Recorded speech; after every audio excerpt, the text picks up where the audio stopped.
In 1994, a school bus vanished in rural Georgia. 20 children climbed aboard. None ever came home. For 3 decades, there were no leads, no evidence, no bodies, until a buried bus was discovered in the woods with 19 child skeletons inside and 1 seat empty. Now, a cold case detective has uncovered what really happened in the forest that day, and the truth is darker than anyone imagined.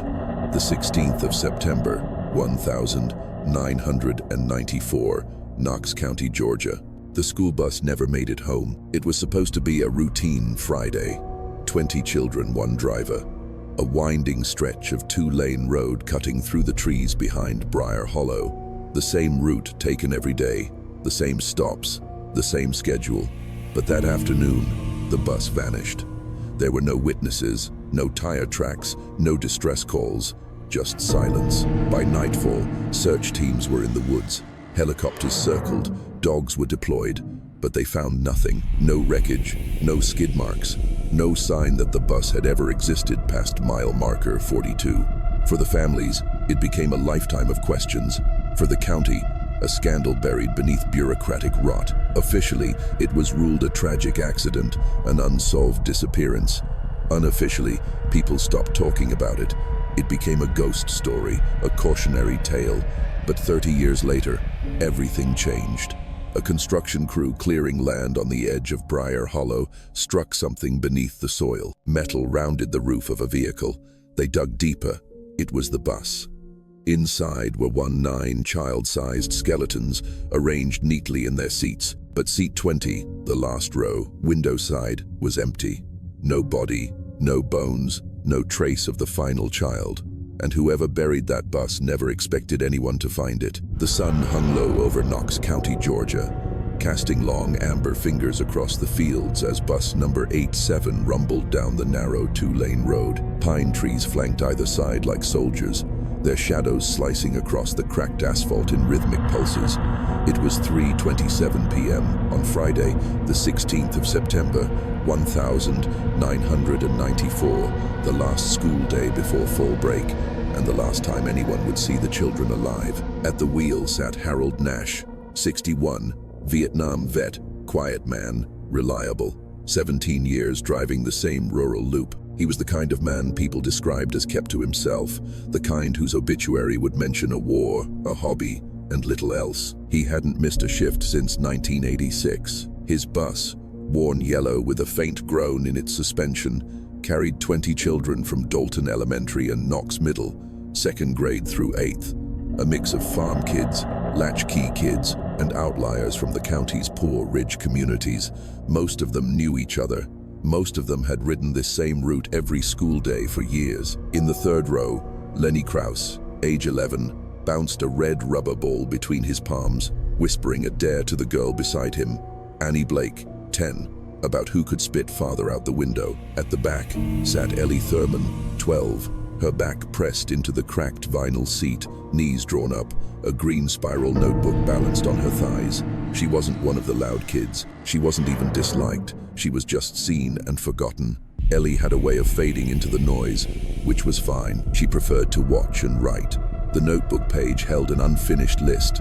The bus driver is always watching the mirror. Lenny lies about his dad. Something is wrong with the windows. I think we're being followed again. She paused, tapping the pencil's eraser against her chin, eyes drifting to the side mirror just above Harold Nash's head. Something reflected there, not clearly, but a flicker of movement behind the trees. A car, a person. The bus crossed a familiar cattle gate that groaned beneath its weight, entering the Briar Hollow stretch. A 4-mile corridor of unpaved forest road, so choked with kudzu and pine that even sunlight struggled to penetrate. The air changed here, thicker, grayer, as if something held its breath the moment you passed through. Harold slowed instinctively. Everyone did on this road. The tires rumbled over the uneven dirt, dry from a long stretch without rain. Dust clouded the back windows. A hawk screamed above. The bus vanished into the trees. By 4:10 p.m., no children had arrived home. By 5:03 p.m., the first parent, Lydia Krause, Lenny's mother, called the school. By 5:27 p.m., the school's secretary, a woman named Marlene with shaking hands, dialed the sheriff's office. At 6:15 p.m., Sheriff Tommy Weldon stood at the edge of Briar Hollow, staring into a wall of green that looked no different than it had that morning. No sign of a crash, no fresh tire tracks leaving the route, just the open gate, just the sound of crickets. A helicopter searched from above. Deputies combed the woods. Volunteers, parents, uncles, teachers formed lines and called out names that would not answer back. There was no bus, no Harold Nash, no children, no good reason, only the sinking, horrific sense that the earth had simply opened and swallowed them whole. By the time the sun set, Knox County was no longer just a quiet farming town. It was a headline, a crime scene, and a place where 20 families went to bed, praying their children would come home. None did. 30 years later, the 21st of June, 2024, Knox County, Georgia. It was the smell that stopped the excavator operator. Not fresh rot, but something deeper, old, sour earth that hadn't been touched in decades. His machine had cracked into something metal just beneath the surface. He thought it was piping until he brushed aside the dirt with gloved hands and saw it. Chipped yellow paint, rivets along the edge, the curve of a rusted window frame. He called over his supervisor. Then they called the police. Within an hour, sheriff's deputies surrounded the site. By sundown, a full excavation was underway, and by midnight, the first body bag was zipped shut. Inside the buried bus, corroded and caked with clay, were 19 small skeletons. Most were still seated. Some had collapsed against each other. No seat belts, no signs of trauma, no Harold Nash, no bones in the driver's seat, and one seat at the very back driver's side was completely empty. Underneath it, covered in mold and time, lay a sealed green spiral notebook. The name written in black ink, Elena Thurman. The sun had barely cleared the treetops when Detective Monica Reyes stepped out of her department-tissued SUV and stared at the gaping trench carved into the red clay. Her boots crunched over broken rock and shattered roots, the ground still wet from the water trucks they'd used overnight to soften the soil around the wreck. In the pit, half buried, lay the school bus. Its front end had collapsed inward under the weight of 30 years of silence. The roof had caved in just enough to hint at decay, but the body was intact. Solid metal beneath layers of time and secrets. Yellow paint, faded and blistered, bore the black letters Cox County SD number 87 across its side. It was a coffin now. Reyes lowered her sunglasses and moved closer, nodding to the scene tech who stood guard over the perimeter. Any movement, the woman shook her head. Just us and the dead. The interior of the bus had been cleared of loose debris overnight. A makeshift tent covered the back section to block sunlight, protecting what they could until forensics could finish their sweep. Bones lay scattered across the vinyl benches. Most had collapsed forward or slumped against each other as if they'd been seated when they died, as if they hadn't even tried to get out. Reyes stepped inside. The air was thick, not just with mold and dust, but with residue, grief, dread, history. She ducked beneath a bent metal beam and moved slowly toward the back, past rows of child-sized skeletons. Some still had scraps of fabric around their ribs. Decades-old sneakers crumbled under her touch. One small skull was tucked beneath a bench like it had been hiding. She stopped at row 12, left side, the back corner, empty, a space where someone should have been. Detective called the medical examiner behind her. "You'll want to see this." Reyes turned. The doctor, Beasley, a stocky man with weary eyes and a permanent sunburn, held a clear evidence bag up to the light. Inside was a spiral-bound green notebook, warped and stained by time, but miraculously intact. Letters on the front cover were faded, but still legible. E. Thurman, room 212, he added. "We think this was hers. There are pages that survived. Most are water-damaged, but some near the center, they're still readable." Reyes took the bag and stared through the plastic. The pages inside weren't filled with math homework or spelling drills. They were covered in handwriting, scrolled in ink and pencil, lines jammed into the margins, underlined phrases, boxed words. She turned the bag slowly. A passage near the edge caught her eye, written in shaky block letters. "We're not dead yet, but we will be soon. I can hear them whisper when the bus stops. I think the driver knows." Reyes looked up from the notebook, her pulse quickening. "Get this logged. prioritized for recovery and documentation. Every page, she stepped back outside into the heat, wiping a bead of sweat from her brow. At the edge of the site, reporters were already gathering. Telephoto lenses, microphones, vans. The whispers had started again at the Knox County Sheriff's Office. 30 minutes later, Reyes sat in a room lined with faded file boxes and old caseboards. She'd only been reassigned here 3 weeks ago, a lateral move from Fulton County after a blown case in a department reorg. She'd expected noise, narcotics, burglaries. Instead, she'd landed in the middle of what was already being called the worst discovery in Georgia since the Atlanta child murders. She flipped open the cold case file, case number 9409 KC missing, bus route number 5, Harold Nash, the 16th of September, 1994, 20 students aboard, all declared presumed deceased in 2001. Bodies never recovered. Photos stared up at her from inside the folder. School portraits, kids in overalls and mismatched sweaters, faces frozen in a grainy off-center innocence, boys with lopsided grins, girls with bows too big for their heads. Ellie Thurman's photo was among them. Reyes frowned. There was something off. A notation scrolled on the corner of the page in blue ink. Declared deceased. 2001. No remains. And below it in different handwriting, last seen writing in notebook, described as quiet, watchful. Mother moved out of state in 1996. No forwarding address. Reyes stood abruptly and walked the file to Chief Deputy Lamar Banks, a man old enough to have worked the original investigation. She found him in his corner office staring at a silent television, replaying the excavation site on loop. "Sir, I've got a question about one of the kids." Eleanor Thurman Banks looked up, his expression already tired. "Yeah, the writer. She's the only one we never found. She's also the only one whose seat was empty on that bus." Banks leaned back. "Jesus, I want to reopen her profile. If she lived, don't get ahead of yourself, Reyes. There were bones scattered in that dirt. Maybe hers are out there and just missed the first sweep." She wrote this. Reyes held up a scanned copy of the notebook page, saying they weren't dead yet, that she could hear things. Something about someone whispering when the bus stopped, about the driver knowing. She was 12, Banks said. 12 and probably hallucinating or documenting. He looked away, jaw flexing. "We had to close that case. People stopped asking questions, county stopped funding, and Harold Nash, he shook his head. He wasn't perfect, but he wasn't a killer. No body, no remains, and no answers." Reyes folded her arms. "With respect, sir, you had 20 missing kids and a missing driver. Now we found 19 of them.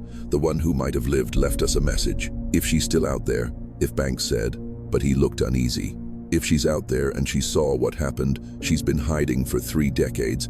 Ask yourself why." Later that evening, Reyes sat at home in the dark, the scan of Ellie Thurman's notebook open on her laptop. Her fingers traced each line. One entry in particular stopped her. "Today, we didn't go to school." The bus turned. The road was different. He said there was a shortcut. There was no shortcut on Route 5, not in 1994, not ever. Her phone buzzed. It was the crime lab. DNA from the remains was already matching to family records, but there was no match for Ellie Thurman. Not a hair, not a tooth, not a trace. Her seat had been left untouched, and she had written until the very end. The folding chairs in the Knox County Community Hall creaked under the weight of old grief. They'd gathered them all, the parents, what was left of them, the ones who'd stayed, the ones who'd remarried, the ones who'd never taken their children's photos down from the fridge. Most hadn't been in the same room together since the candlelight vigils faded into memory, and reporters stopped calling. Detective Monica Reyes stood at the front of the room. She hadn't slept much. Her notepad was filled with scribbles, names, connections. The notebook entries haunted her. Ellie's voice had a calmness that didn't match her age, a kind of internal compass that didn't drift even when fear bled through the margins. "First of all," she said, scanning the group, "thank you for coming. I know what we've uncovered at the site is reopening a wound many of you spent decades trying to live with." Murmurs, a few nods, some crossed arms. Let me be clear, we believe 19 of the 20 children who disappeared on the 16th of September, 1994 have now been accounted for. Forensic identification is underway and families will be contacted privately. But one child, a voice cut her off. Ellie Thurman. It came from Deborah Ellis, whose daughter Kayla had been in 5th grade. Her voice was sharp, impatient. Yes, Eleanor Ellie Thurman. Her remains have not been recovered. What's more, Reyes pulled out a plastic evidence sleeve and held it up. We recovered her notebook inside the bus, intact. It contains several entries that suggest the children were alive after the disappearance for at least some time. The room shifted, shoulders tensed. Someone gasped. Deborah shook her head. You're saying they didn't die that day? We're saying we don't know. Not yet. A man in the back stood. Stephen Carr, father of twins James and Jeremy. How long? He asked, voice tight. How long were they? We don't know. But Ellie wrote as though time passed. Days, maybe longer. Silence stretched. Another woman raised her hand halfway, then let it fall. Martha Riggs, mother of Billy. Her eyes were rimmed in red. My husband always believed they were taken somewhere. Not crashed, not dead, just moved. She paused. He died 10 years ago. Still thinking Billy might come home, Reyes nodded slowly. There's one more thing. Someone left this. She tapped the notebook again. Whoever buried that bus didn't take it. That tells me one of two things. Either they didn't know it was there or they didn't care. Which raises the question, why wasn't Ellie with them? Maybe she escaped, someone whispered. Or maybe Reyes thought she was taken separately. Back at the sheriff's office, Reyes sat with a box labeled Thurman, Missing Persons. Closed 2001. Inside were photographs, school records, a single pink hairbrush, a letter from her mother dated April 1995 requesting a status update, a torn corner of a birthday card with a stick figure family drawn in pencil. Reyes pulled out the social services notes. After the disappearance, Ellie's mother, Janet Thurman, had remained in Knox County for 2 years. Then, without warning, she left. According to DMV records, she sold her car for cash and never filed a forwarding address. The apartment she rented was vacated mid-lease. Missing child, missing parent. The last note in the file read, neighbor reports, mother seemed paranoid, said she thought someone was watching her from the woods. Apartment left in disarray, child's belongings untouched. Reyes picked up the phone. Get me a nationwide trace on Janet Thurman. Start with last known address. Cross-reference any female deceased John Does from 1996 to 2005. I don't care how old the records are. Check death certificates, psych admissions, hospital intake logs, anything. That evening, Reyes took a detour. The grocery store on Rayner Street was a hollowed-out shell now. Closed 2 years ago, dusty shelves visible through smeared windows. But the security mirror on the corner above the old checkout lane still hung, cracked but intact. In 1998, a woman had called the police, claiming she saw her missing son, Ryan Baxter, in that mirror. Just a flash, a reflection. She was checking prices in aisle 5 and looked up, and there he was behind her, watching her. The story had been dismissed. Stress, grief, mistaken identity. But now Reyes wasn't so sure. She stared into the cracked mirror. If Ellie had survived, if she'd stayed nearby, had she been watching all along? Later that night, Reyes pulled the Thurman notebook out again and flipped to a page near the end. The handwriting had changed. More erratic, slanted, darker pressure. The bus driver doesn't talk anymore, but he whistles. It's worse than silence. They call it the Hollow Road. They said, we're not lost. We're being reprogrammed. Someone is always watching from behind the fence. A man with a mask like a dog. She stared at the words for a long time, whistling, a mask like a dog. This wasn't just abduction. This was something else. Something organized, deliberate, and one child had seen it all. The forensics lab at the Georgia Bureau of Investigation was quiet, except for the low hum of refrigeration units and the soft buzz of fluorescent lights. Reyes stood beside a metal table, arms crossed over her chest, as the forensic pathologist flipped through a tablet loaded with skeletal imaging. 19 partial remains recovered so far, he said. We're still running full DNA panels, but dental records confirm 13 matches to the original student roster. "And the other 6?" Reyes asked. "Still waiting. Bone degradation complicates things, but it's what we didn't find that concerns me most." He swiped to a screen showing a digital reconstruction of the bus interior. Each child-sized skeleton was marked in red, numbered 1 through 19. "The 20th seat," he said, tapping the empty corner, had no tissue residue, no DNA trace, not even bone dust. "It's as if that seat was never occupied during decomposition." "You're sure?" Reyes asked. He nodded. "Positive. The other seats show environmental staining, trace hair, or insect activity. This one, clean, pristine, undisturbed." Reyes felt it again, that quiet certainty building in her gut. Someone left that bus before it was buried. The next morning, she was back in Briar Hollow, standing at the edge of the cleared trench where the bus had been unearthed. The scent of damp clay lingered, and black plastic now covered the cavity. Survey markers dotted the perimeter. Deputy Claire Merrill approached, holding a clipboard. "We pulled more aerial records," she said.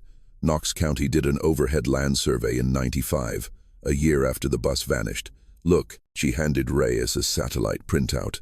Most of the area was just trees and scrub, but Reyes spotted it immediately, a perfect rectangular indentation in the earth, just barely visible, the shape of a bus. "Christ," Reyes muttered. "It's been here this whole time." They covered it with filled dirt during the failed bypass project in '97, built right over it. Nobody noticed. Reyes turned toward the tree. Somebody had. Back at the sheriff's office, she dug deeper into the Harold Nash file. The driver, his record was clean. Army veteran, 2 deployments in Vietnam, hired by the school district in 1977. No complaints, no family, but there were gaps. Between 1,982 and 1,984, Nash had taken an unexplained sabbatical. No record of employment, no tax filings, no listed residence, just a void. She flipped through handwritten memos from the original 1,994 investigation. One stood out, a statement from an old student named Reggie Parker, then 13, who used to ride Nash's bus until he transferred schools 2 years before the disappearance. The statement read, "Mr. Nash sometimes took us the long way home. Not a big deal, but once he said we had to make a special stop, dropped one kid off early, not at their house. I told my mom," she said, "mind my business." Reyes highlighted it and scrolled in the margin. "Unscheduled stops. Route records needed." She called the transportation office. An older man named Calvin still ran the records room. "Nash's logs. We've got them in the back. Dusty as hell. Bring me everything from 1,993 to 1,994. She said, "I want to see if any stop was added late in the year. Anything off pattern." That night, Rahia sat in her kitchen with a spread of yellowed route sheets and old-school dot matrix printouts. Each trip was documented, stops, timestamps, mileage. In the weeks leading up to the 16th of September, she noticed something odd. A shift.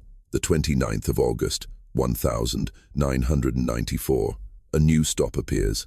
No address, no house, just a 5-digit code, number 54791. It's listed every day until the day the bus vanished. She ran the number through DMV, postal codes, school district zoning. Nothing. Then she tried it as a parcel number in the county assessor system. It hit parcel number 54,791. Property formerly owned by Knox County School District. Deed in 1981, sold in 1995 to a shell company. The address was nothing more than coordinates. No structure listed, but Google Maps revealed a dirt drive off an unmarked road deep in the woods. No access trail. Reyes packed her flashlight, badge, and service pistol, and drove. It was nearly 11 p.m. by the time she reached the overgrown entrance. The road was barely more than tire ruts, the forest thick and silent around her. Trees loomed like sentinels, their trunks blackened by moonlight. She parked and continued on foot. Branches clawed at her jacket. The flashlight beam danced across vines, rusted barbed wire, and decaying posts. Then, after nearly 15 minutes of walking, a clearing and at its center, a foundation. Cracked concrete steps, a stone well. No building remained, but the outline was clear. This had been a house once. Reyes circled the site. Near the rear of the foundation, her boot hit something hollow. She crouched, brushing away pine needles and moss. A steel hatch. She hesitated, then opened it. A ladder descended into darkness. The air that rose up smelled of rust and mold. She climbed down slowly. The beam of her flashlight revealed a concrete cellar no more than 15 feet wide. Chains hung from the walls, child-sized restraints, scraps of decayed bedding, a single rusted folding chair in the corner, scrolled on the far wall, faint but unmistakable. "The hollow root is not dead. We just got off early." Reyes stood frozen. The air had gone still, heavy. Somewhere above her, she thought she heard a whistle. The pages of Ellie Thurman's notebook were no longer evidence. They were a voice. Detective Reyes sat in the records room, the overhead light buzzing faintly above her, the green, spiral-bound notebook laid out like scripture. She'd read it 3 times already, front to back, waterlogged corners, and smeared ink and all. But every time she found something she hadn't seen before, Ellie had written nearly every day. Not in full sentences at first, more like fragments, observations, a child cataloguing horror without having the words for it. Day 1. Bus stopped in the trees. No one said why. Mr. Nash turned around and locked the door. He told us not to scream. "We were going to get better," Kayla cried. He slapped her. Then he just stared ahead. For hours, Reyes flipped forward. The handwriting grew steadier, more deliberate, as if Ellie had begun to understand that no one was coming and that someone would need to remember what happened. "We sleep sitting up now. The windows are too dark to see out. There's a sound every night like metal scraping gravel. Lenny thinks it's the hatch. I heard him talking to someone. He called them sir. They never get on the bus. They just watch from the woods. They said we're lucky. They said we were selected for redirection. I don't know what that means." The notebook wasn't the only thing Reyes had reviewed. She now had partial fingerprints, 2 smeared to confirm Ellie's, but age-appropriate. She'd also 2 more letters Ellie's mother had sent to the sheriff's department after the investigation was shuttered. Both had been filed and forgotten. One line jumped out from the second letter. "She told me the bus wasn't a bus anymore. It was a classroom." Reyes put the letter down. A classroom. Of course, not an abduction. Not in the traditional sense. It was something else entirely. Some kind of forced behavioral experiment disguised as school. She circled the word redirection. The GBI had run into that term before in cult deprogramming cases, in fringe therapy clinics, and once in a shuttered psychiatric program from the 70 called Project Promise. Her pulse ticked faster. She opened her laptop and searched the term Project Promise. Initiated 1971. A federally subsidized experimental program designed to retrain behavioral outliers through immersive reconditioning in remote monitored settings. Target subjects juveniles. Duration 1971 to 1981. Status disbanded after multiple lawsuits. No convictions but one of the sites listed in the declassified report. Knox County, Georgia. That night, Reyes drove to the county library and met with Patricia Grady, a retired teacher who had volunteered to help sort through old yearbooks and class rosters. She was the one who'd first mentioned Ellie's unusual behavior. "She never smiled for pictures," Grady said, flipping through a 1993 yearbook. "Never played at recess. Always writing. I asked her once she kept so many notes. What did she say?" Grady didn't smile. She said, "So I won't forget what they did before." "Before what?" Reyes returned to the station just after midnight. She couldn't sleep. Something about the house with the hatch, the cellar with the chains kept pulling at her. She reviewed the scene photos again. There had been 4 sets of restraints and 19 bodies. She opened the next entry from Ellie's journal. "They pick us one at a time to take into the Red Room. You come back different or you don't come back.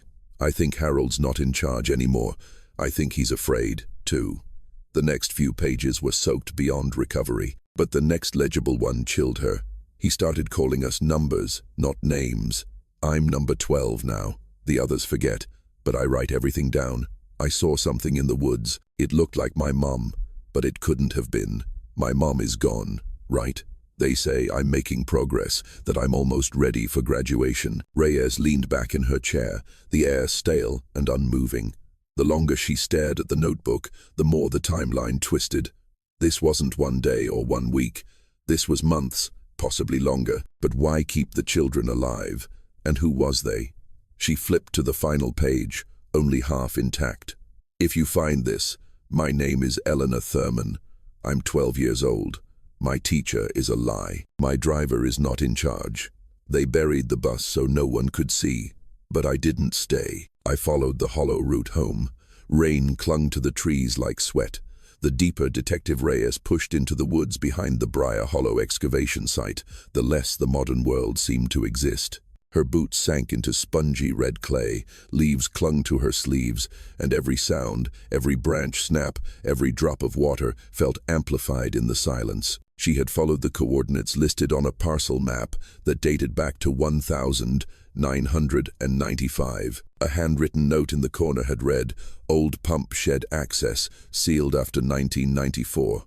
The structure she found wasn't much. A corrugated metal shack rusted over, its door padlocked and swallowed by ivy. It leaned at an angle, roof sagging in the middle. From a distance, it looked like it could collapse at any moment, but it was exactly where the map said it would be. Reyes crouched. The lock was old. She twisted it with a gloved hand, and it crumbled apart like dry bone. The door creaked open to reveal a narrow concrete tunnel, slick with algae, and carved directly into the hillside. A metal ladder descended into darkness. She clicked on her flashlight. It smelled of wet wood, rust, and something older. Damp paper, mold, and rot. At the bottom of the tunnel, the passage widened into a low, square corridor, like an old water management system or storm shelter. Reyes moved carefully. The walls were tagged with chalk numbers, 01 through 04, then 05 through 20. At first she thought it was graffiti, but then she realized each number marked a door. Small steel doors, 4 feet high, 2 feet wide, like lockers or crypts. One by one, she opened them. Most were empty, except for door 7, where she found a child's tennis shoe covered in dirt, still bearing a faded sticker. "Hello, my name is Kayla." Door 13 had a stack of Polaroids in a sandwich bag. Photos of the children inside the bus, asleep, eyes closed, some with food trays on their laps, others with medical tape on their arms, like patients. Door 20 was sealed from the inside. She didn't open it. Not yet. Back on the surface, Reyes handed off the evidence to Deputy Merrill and called it in. "We're going to need ground-penetrating radar and a forensics team. This isn't a dumping ground. This is a facility." Merrill stared at the shack. "You think this was part of Project Promise? I think this was the local continuation of it. Off books. Maybe someone tried to recreate it. Keep it going after the shutdown. But why kids?" Reyes didn't answer. She already knew because children could be reshaped, rewritten, controlled, and Ellie Thurman had been their chronicler. That night, Reyes reopened the cold case files and cross-checked the original statements again. A name kept appearing, not in the files, but in Ellie's notebook. "Mr. Harrow says we're close to our final test. Mr. Harrow doesn't like when we cry. Mr. Harrow smells like bleach and cigarettes." There was no Mr. Harrow listed in any school record, no teacher, no administrator, no staff. She ran the name through old property tax records. Nothing. Then she checked aliases associated with Project Promises, external contractors. One name triggered a hit. Dr. Thomas Harrow, behavioral specialist, consultant, affiliated with Promise between 1974 to 1980. Last known residence, Homestead, Georgia. Reyes's pulse kicked up. She picked up her phone and called in a warrant. The next morning, a team arrived at the home. A 2-story colonial buried behind oak trees, shutters hanging crooked, the mailbox long rusted over. The front yard was littered with broken tricycles, warped lawn chairs, and a faded swing swaying in the breeze. No one had lived there for years. Inside, the air was thick with mildew and dust. But in the basement, behind a false wall, they found boxes of files, manila folders labeled by number, each with photographs, psychological notes, punishment logs. Reyes flipped through them with growing dread. Subject 12. Eleanor Thurman displays cognitive resistance to group conditioning, high retention, social detachment, risk of narrative retention. Recommend isolation. Below that, a note scribbled in red marker. Will not break. Possibly dangerous. Observing. Back at the station, the forensic team called in with another update. The recovered remains from the bus had now all been identified. Each matched a child from the missing roster, except for one. Skeleton number 18 was not a student. It was adult-sized, male, estimated age 60 to 65. Cause of death, blunt force trauma to the back of the skull. They pulled dental records. It was Harold Nash, the bus driver. Reyes stared at the wall of case photos. If Nash was dead on the bus, then someone else had buried it. Someone else had driven the bus into the woods. Someone else had stayed in control. And whoever that person was had made sure Ellie Thurman's seat was empty, which meant there was still a chance she was alive, or someone wanted the world to believe she was. The video was grainy, time-stamped 2:13 a.m., and shot from a trail camera positioned along a fence line that bordered the Briar Hollow excavation site. Most of the footage was unremarkable. Branches swaying, insects blinking past the lens until the motion sensor activated and caught a figure standing just inside the tree, still watching. Reyes leaned closer. The man was tall, maybe 6 feet, wearing a ball cap pulled low and a heavy jacket, despite the summer heat. He stood there for 26 seconds, then slowly turned and walked back into the dark. She rewound it again and again. He didn't flinch, didn't pace, didn't look around. He knew exactly where to stand and exactly what he was looking for. By morning, the image had been enhanced by the digital forensics team. The man's face was partially obscured, but a portion of his left cheek was visible. Pale skin, heavily scarred, as if from an old burn. Facial recognition got a hit. Name, Gerald Vexler. Age 63. Occupation, former school counselor, retired. Affiliation, Knox County School District, 1,990, 2 to 1,994. He'd been one of 4 staff members reassigned after the Route 5 disappearance. The other 3 had left the state or died, but Vexler, he stayed in Georgia, changed counties, bought a trailer under a trust name, disappeared off the grid. Reyes got the address. She found him outside of Lyons, Georgia, 70 miles southeast of Knox County. His trailer sat at the end of a red dirt road surrounded by tall grass. A single generator humming in the back, a Halfosen wind chimes clinked in the trees, and a scarecrow eyeless mouth sewn shut stood like a warning at the edge of the yard. Reyes approached the door and knocked twice. No answer. She waited, knocked again. Then the door creaked open. He stood in the shadow doorway. Gerald Vexler, unmistakable. Deep burn scars traced his cheek and down his neck. His left eye was milky white. "You shouldn't be here," he rasped. "I'm with Knox County, Detective Monica Reyes. I'd like to speak with you about the bus." "I don't talk about that," he said. "No one does." "Someone did," she replied. "Ellie Thurman, you remember her?" He blinked. "I know you were on the payroll. You were listed as a substitute counselor, but there's no record of you ever seeing students. No files, no logged visits. You were on staff when 20 kids disappeared." Vexler didn't move. His good eye darted past her to the woods. Reyes pressed. "Were you watching the excavation? Is that you on the camera?" Still nothing. Then he said quietly, "They said the program ended. That we were done, but we weren't."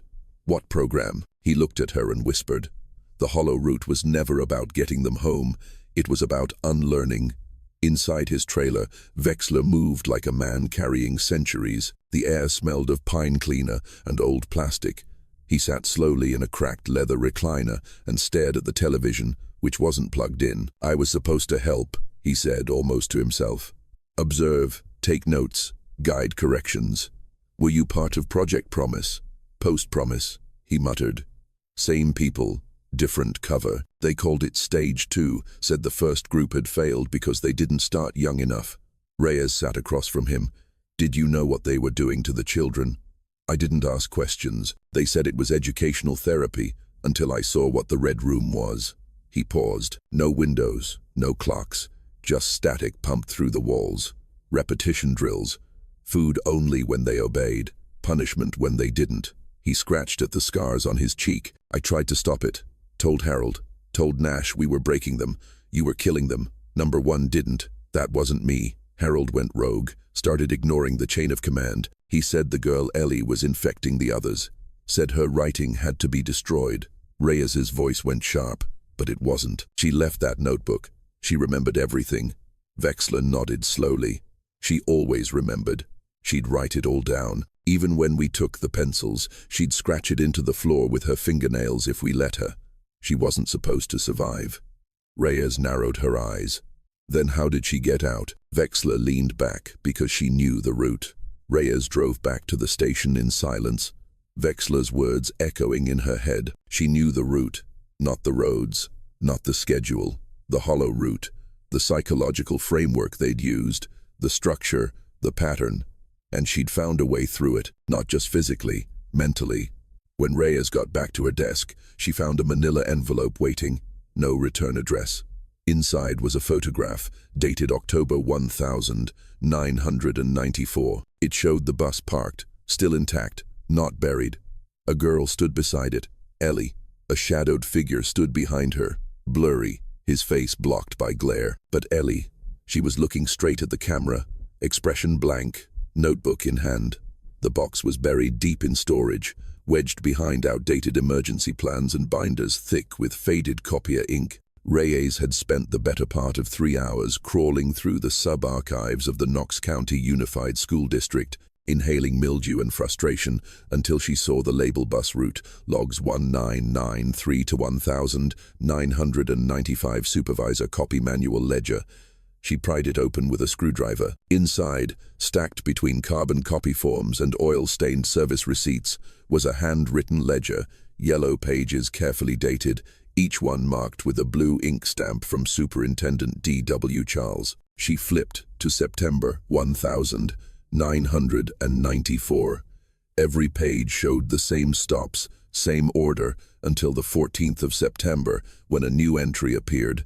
A different location, no address, just a code. Stop number 21, X, tunnel crate drop. And then again on the 15th and again on the 16th, the day the children vanished. Reyes drove directly from the archives to the location Vexler had described 5 miles east of the bus burial site, in an area locals called the Dead Cut, where the county once tried to lay sewer lines but abandoned the project due to unstable earth and budget overruns. There was no fence, no signage, just a break in the underbrush and an access tunnel covered by a rusted hatch and brush. She pulled it open. The air that hit her was thick with damp decay and something else. Gasoline. She clicked on her flashlight. The tunnel beneath was lined with metal crates, old ones, government tissued. Each one had stenciled white paint across the lid. Property of U.S. Department of Education. Restricted training materials. Reyes opened one. Inside a Realtor projector, dozens of tapes all labeled with bland bureaucratic titles. Module 1, Ampere, Authority Recognition. Module 3, C, Parental Detachment Exercises. Module 5, Farads, Fear Conditioning, Audio. She reached for another crate. It contained transcripts, repetitions, drill sessions. Repeat until absorbed. There is no home but the one we are given. Pain is not punishment. Pain is correction. Her flashlight trembled. This wasn't school. It was programming. And Ellie had called it the Red Room. At the back of the tunnel, Reyes found a narrow break in the wall. Concrete chipped away to reveal another shaft, this one angling steeply downward. The air was colder, the walls wet with condensation. She followed the shaft for 40 feet before it opened into a subterranean holding chamber, a rectangular space lined with cement benches. 4 lines still dangled from hooks. Moldy blankets lay in a corner. On the floor was a single rust-stained mattress, and carved into the concrete wall with what looked like a piece of metal pipe were rows of tally marks. Dozens, hundreds, some crossed out, some circled. Beneath them, scratched with shaky hands, were words, "This is where they forget us. But I remember they made us numbers. But I am still Ellie. One day I will walk home." That night, back in her motel room, Reyes laid out the evidence like puzzle pieces. The bus was not a crash. The driver was murdered. The children were brought to a tunnel system designed for psychological conditioning. One child, Ellie, resisted, documented everything, and survived. But where had she gone? The only person left with an answer might be the one person no one had questioned yet. Daniel Harrow, the superintendent's son, now a county commissioner, and the man who signed off on the land transfer of the dead-cut parcel in 1995, just 4 months after the disappearance. Reyes requested an interview. She expected stonewalling, excuses, maybe even security. But when she walked into the commissioner's office, he was already standing. A man in his 60 seconds now, gray at the temples, sharp suit, eyes like cold iron. "Detective," he said, extending a hand she didn't take. "Mr. Harrow," she said flatly. "You were 35 when your father oversaw Project Promise's closure. You were on the school board when Route 5 vanished. You signed the parcel transfer." "I was a bureaucrat," he said. "I signed hundreds of things." "Did you read this one?" she asked, placing a photo on his desk. One of the children huddled in the tunnel, their eyes wide, IVs in their arms. He didn't blink. "I don't know who they are, but you know what they are." A pause. "Then children who needed to be re-educated for the good of society." And Eleanor Thurman. At that name, Harrow's expression flickered, just for a moment. "She's gone," he said. "They all are. You should let the dead stay buried." "But she didn't die, did she?" Reyes leaned in. "She escaped, and someone helped her." "I don't have to answer your questions," Harrow said, voice tightening. "No," Reyes said, standing. "But when I have enough to indict, you'll be answering to a grand jury." She turned to leave. Before she'd reached the door, Harrow said quietly, "You're too late. The girl who left that tunnel, she isn't who you're hoping to find." Reyes didn't turn around. "And you're not the man you pretend to be." It was a scream that brought them running. A construction worker, part of the crew clearing brush for the expanded forensic perimeter near Briar Hollow, had stepped through a soft patch of dirt and sunk nearly to his knee. What he thought was a sinkhole turned out to be a shallow grave. The body was adult, male, recently buried, not skeletal. The man's driver's license, still tucked in his wallet, identified him as Calvin Rhodes, a former school district employee who had managed vehicle maintenance and route logs in the 1,990 seconds. He had gone missing just 6 days prior, after Reyes pulled his name from the ledger records and requested an interview.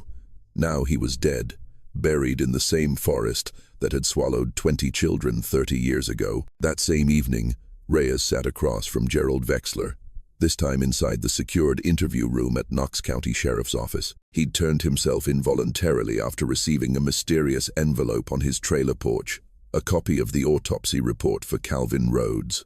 A warning. "They're killing the old links," he said quietly. "Anyone who remembers too much, you've got one shot to make this right," Reyes said. "Tell me everything." He did. According to Vexler, the program had never truly ended. After Project Promise was shut down in the early 80 seconds, several of its most fervent supporters, mid-level government workers, educators, and psychological consultants, decided to privatize the process. With no oversight, they experimented on smaller groups, runaway teens, juvenile delinquents, and eventually students taken under false pretenses. They used school infrastructure, unused land, rerouted buses, old shelters buried in budgets. The children on Route 5 weren't kidnapped, they were redirected under district authority. Harold Nash had been chosen because of his silence, his record, his dependability. But something went wrong. Nash began to question the project's morality and began sympathizing with Ellie, the one child who never broke. The others began to follow her lead. They remembered their real names, refused to repeat the mantras. So Nash made a choice. He attempted to smuggle Ellie out. He was caught, and he was killed.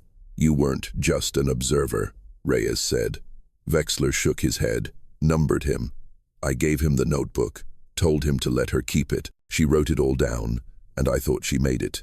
She did." Reyes slid the photo across the table, the one of Ellie beside the bus. "You took this," she said. Vexler blinked slowly. "Yes, she escaped. I got her to the edge of town, told her to walk the tracks east. I was supposed to meet her the next day with a ride out, but when I came back, she was gone." "Gone where?" He looked up, eyes red. "I don't know. I think someone got to her first." Later that night, Reyes paced her motel room, staring at the investigation board she'd tacked to the walls. Maps, mugshots, notebook pages, surveillance stills.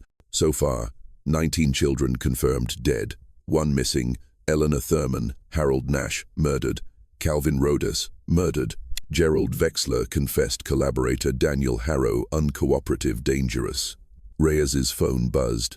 It was the GBI lab. We just got a match on partial DNA found on the mattress in the tunnel. It's fresh days old. Whose is it? A beat. It's Eleanor Thurman's. The next morning, Reyes stood in the woods behind the tunnel site. A team was sweeping the area, but there was no sign of Ellie. Just a set of footprints near the clearing. Small female, and a message scratched into the bark of a pine tree. I remember he still watches. Reyes turned in a slow circle. They had missed her by days, maybe hours. Back at the station, a voicemail was waiting. Unlisted number, static filled. Then a girl's voice. Quiet, calm, tired. Stop asking about me. He's still out there. He follows the survivors. I can't be found. If you're reading this, it means someone finally listened. But that's not enough. They need to dig under the school. That's where the truth is buried. Click. The school had been condemned for 20 years. Dalton Elementary, once the pride of Knox County, now stood rotting beneath layers of ivy and silence. The roof sagged in the middle like a broken spine, and its windows had long since been shattered by time or vandals. When Rahia stepped onto the campus with her flashlight and warrant in hand, even the birds refused to sing. But beneath the decay was the original floor plan. She'd studied it for days, the cafeteria, the old gym, the administration office. But what caught her attention most was what wasn't on the blueprint. The basement, not listed, not measured, but mentioned in a staff memo from 1991 about routine flooding in lower storage. Reyes had found that note buried in a digital archive no one had touched since the district went bankrupt. So, she started at the cafeteria, following her gut and the smell of mildew and earth. Behind a rusted serving line was a steel door with a warped, authorized personnel-only sign hanging sideways. She pushed it open. The stairs descended into shadow.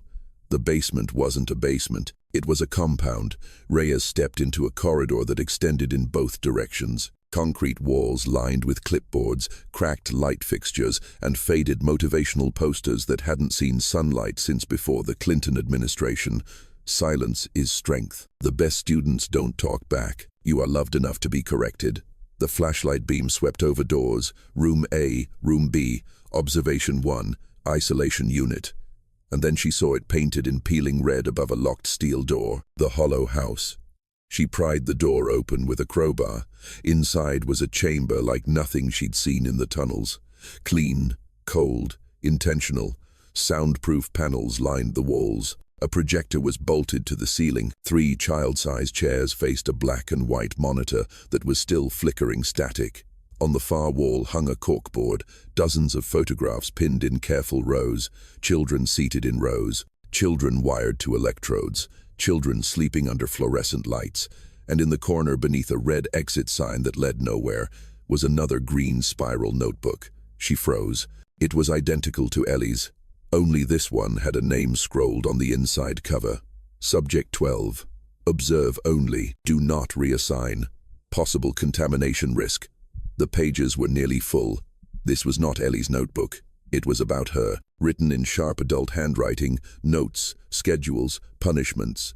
Child continues to resist collective behavior assimilation, displays alarming recall. Subject has started documenting treatment protocols. Attempts to remove notebook, unsuccessful. Subject becomes violent when separated from it. Team recommends termination. Supervisor denies. Says Subject 12 will become a control group. Control group. Reyes exhaled shakily. They had kept her not out of mercy, but to watch, to study the one who didn't break, and that meant someone had been monitoring her far longer than anyone realized. She turned back to the corkboard. A photo in the top left corner caught her eye. It showed a young girl, hair matted, hospital gown too big, seated at a table with her hands folded, blank stare, thin. But it wasn't Ellie. It was someone else, and standing behind her with one hand on her shoulder was Daniel Harrow. Later, back at the sheriff's office, Reyes confronted Vexler. "You lied," she said, throwing the photo on the table. Harrow wasn't just a bureaucrat. He was in that basement. He was running it. Vexler's face collapsed. "I didn't know. I swear to God, I didn't know he was there. You told me you helped Ellie escape. I did, but he must have followed her. He must have found her before she could leave. I didn't know she'd been brought back." "She wasn't brought back," Reyes said quietly. She never left. Wexler flinched, and in that moment, Reyes realized what Ellie had been trying to say, not in the voicemail, not in her journal, but in the sheer fact that she still existed. The Hollow Route hadn't ended in 1994. It never stopped, and Ellie Thurman had become its ghost. That night, a drone team was sent to scan beneath Dalton Elementary's west wing. Ground-penetrating radar returned an anomaly, a sealed corridor not listed on any blueprints. 5 doors, heavy shielding. Reyes suited up and entered at dawn with a tactical team. The hall smelled like ammonia and silence. Inside the 5th door, they found a twin-is bed, a desk, a small lamp, dust and age everywhere. But something lay on the pillow, a photograph. Ellie, age 12, eyes open, notebook in hand. On the back in handwriting, Reyes immediately recognized. "You got close, detective, but not close enough. I'm not a child anymore. I'm what you made me. I'll be in touch." The storm hit just after midnight. Sharp Georgia wind, sheets of rain, trees bowing low like something was coming through them. Detective Reyes sat in her unmarked cruiser, parked a mile from Dalton Elementary, watching the ruins of the school vanish behind waves of water streaking across her windshield. She wasn't alone. On the passenger seat lay a sealed envelope delivered to the front desk of the sheriff's office that morning in a plain manila pouch. No return address. The receptionist had assumed it was evidence. Reyes knew better. Inside a single photograph, a classroom empty except for one desk in the middle. On the desk, Ellie's spiral notebook. On the chalkboard written in childlike scroll. It was never about them forgetting us. It was about us forgetting ourselves. And in the bottom corner, stamped faintly in red ink, Seat 20. The county only ever reported 19 confirmed child remains inside the buried bus. Seat 20 had been assumed empty, but Reyes had reviewed the forensic scans again, enhanced the angles, studied the pressure displacement of the seats. Seat 20 had been occupied, but the body found in it wasn't one of the children. Not Nash, not a stranger. The DNA had been corrupted, mislabeled, buried in red tape. So, she went back to the autopsy records, pulled the original bone analysis, and it was there she found it. Pelvis development consistent with preteen female. Height estimate 4'11" inches. Estimated time of death, several months after initial disappearance. Age match. Eleanor Thurman. Reyes's heart stopped. They hadn't missed her. They had found her and buried her with the rest. So, who the hell had been sending her voicemails? Who wrote the messages? Who left the notebooks? That same night, Reyes returned to the excavation site. Rain had turned the clay to mud, but she needed to see it again. The space where Seat 20 once Saturday, she climbed down alone and found footprints, fresh, leading toward the woods. At the base of the pines, just before the trail turned to darkness, sat another notebook, green cover, spiral spine, dry, untouched by rain. On the first page, "You think I died in that seat, but you're wrong. You found a body, not me. I never had a seat. They gave me a number, not a name. I became the lesson." Reyes read faster, flipping pages. This wasn't written by a child. The handwriting was adult, controlled, angry. I watched them rewrite children. I watched them erase fear and replace it with obedience. But some of us didn't break. Some of us learned the rules too well. They thought they were making students. What they made was a survivor. Reyes dropped the notebook into an evidence bag. Her hands shook. This wasn't Ellie, or at least not the Ellie she'd been searching for. This was Seat 20, and she was still out there. 2 hours later, Reyes received a text on her personal cell. "Unknown, number 1, 41 a.m. You're standing where they buried my name. You still think this is about justice. It isn't. You want the truth. Come alone. Bring no one. End of Route 5. Midnight tomorrow." Attached was a map, a back road, a dead zone. The message ended with a final line. "There are still more seats than bodies." That afternoon, Reyes did what she hadn't done in years. She sat on the floor of her motel room, lights off, blinds closed, and played the original Ellie Thurman cassette recovered from the archives, the one recorded by the school therapist in 1994. A girl's voice hushed flat. They said, "If we pass all the lessons, we'll be allowed to see the sky. Sometimes they change the days. We forget our names. I didn't break. I wrote it down. That's how I remember. That's how I stayed me. One of the others stopped speaking. She just watches now. They moved her to the back. She doesn't blink anymore. They gave her Cat 20. Reyes froze. Ellie was never Cat 20. Someone else was. And she had survived too. The road ended where the trees thickened into shadow. Reyes parked her cruiser beneath a dead sycamore. The woods around her silent as a grave. No backup, no communications, no service. Just her flashlight, her badge, and the pistol holstered at her side. Her breath clouded in the night air. End of Route 5. She stepped forward, following the map from the anonymous message. It led her half a mile through the brush along an overgrown path. Only someone who'd walked it 100 times would still remember.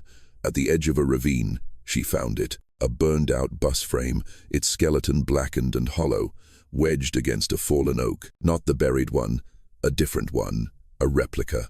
Inside, lit only by moonlight, was a single figure, a woman, early 42nds, thin, pale, eyes wide open, not blinking. She sat in set 20, the real seat 20. "You're her," Reyes said quietly, stepping into the aisle. The woman didn't move. Her hair was shoulder-length, patchy in places, like she'd cut it with a knife. She wore a child's raincoat. In her lap was the green spiral notebook, but Reyes knew immediately. This wasn't Ellie. This was the girl who came after, the one they called the Control. "Are you Eleanor Thurman?" A blink. "No," the woman said, voice like dry leaves. "Ellie's gone."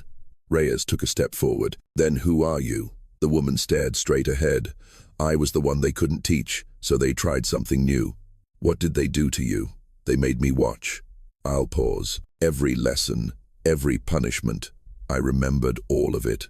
They said, if I didn't speak, I'd live longer. Reyes sat in the seat across the aisle. "You've been leaving the notes." Ellie tried to escape.